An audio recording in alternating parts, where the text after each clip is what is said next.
Right, so off we go. I know that the director Bruce Hendricks, having introduced you on the Hannah Montana 3D concert movie, decides to pay a little homage to the Beatles' Hard Day's Night here in parts, and it's always a very dangerous thing, kind of comparing yourself to the Beatles. Did you go back and look at that movie? Was there certain things he said, let's have a look at these kind of ideas for this one? I think it was definitely an inspiration for us.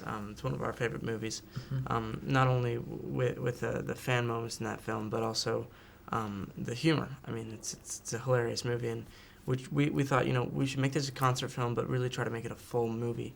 And that's why we added those pieces in the beginning with the breakfast scene, and just some pieces to really make it feel like you're watching a film, and really give you a clear picture as to who we are.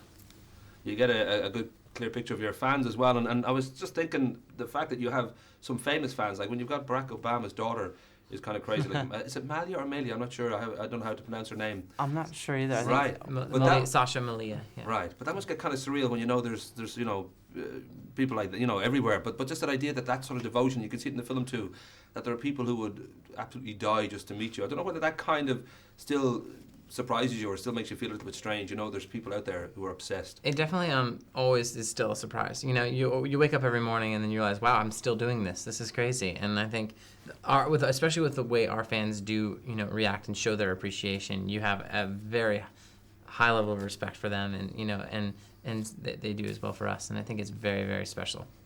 It's been a kind of a bonkers 2 years, and certainly on screen with Camp Rock was a big breakthrough, and you've got Camp Rock 2 hopefully this year. I saw Night at the Museum 2 the other day. I saw you as beautiful cherubs flying around singing songs to Ben Stiller and Amy Adams. You've also got Jonas on television. But what fascinates me most is working with the Farley brothers. I don't know if IMDb have got this wrong, but you're doing Walter the Farting Dog, and the bonus Jonas Frankie's even in there as well. There's always a lot of projects in the works. That was one that's up in the air, but looks like this summer we'll be focusing on our touring, and that'll be our main focus. And I think we're looking forward to that, and also the new album releasing. So we're going to be keeping busy in other ways. Right. Well, when I thought of the Farley brothers, I was thinking, well, here's two guys who would certainly, somewhere between Dumb and Dumber and There's Something About Mary, their purity rings would have exploded, given the sort of people that they are. I don't know how that side of the fact that you are public figures and you have got a certain amount of obligation to fans and to your beliefs.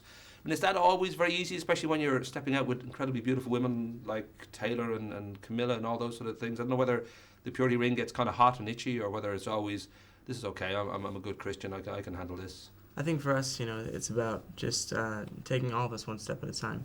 And that goes back to the music and our day-to-day lives. And when it comes to our personal lives, we try to keep those personal.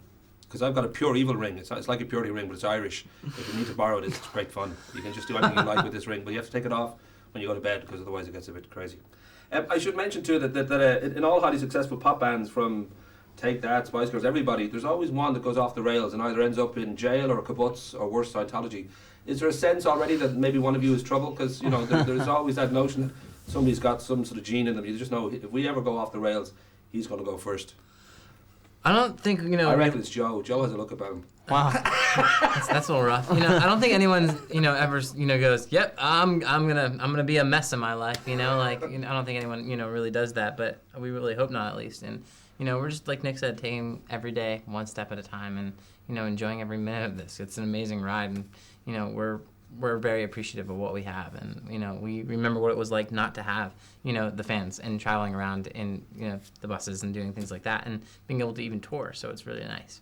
I should say, Kevin, you were born in Teaneck, New Jersey. Joe, you popped out in Casa Grande, Arizona. Nick, you were born in Dallas, Texas, and young Frankie was born in Wyckoff, New Jersey.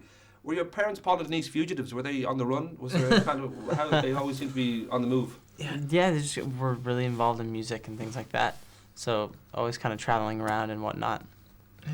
I've got to go, but Irish. You've got Irish, Italian, German, and you've got Cherokee Indian. Yeah. Yep. Sounds like an amazing night. Do you know where the Irish roots come from, or? Our grandfather's side, so on my mom's side, so it's kind of there's a lot in there, but it's there. Yeah.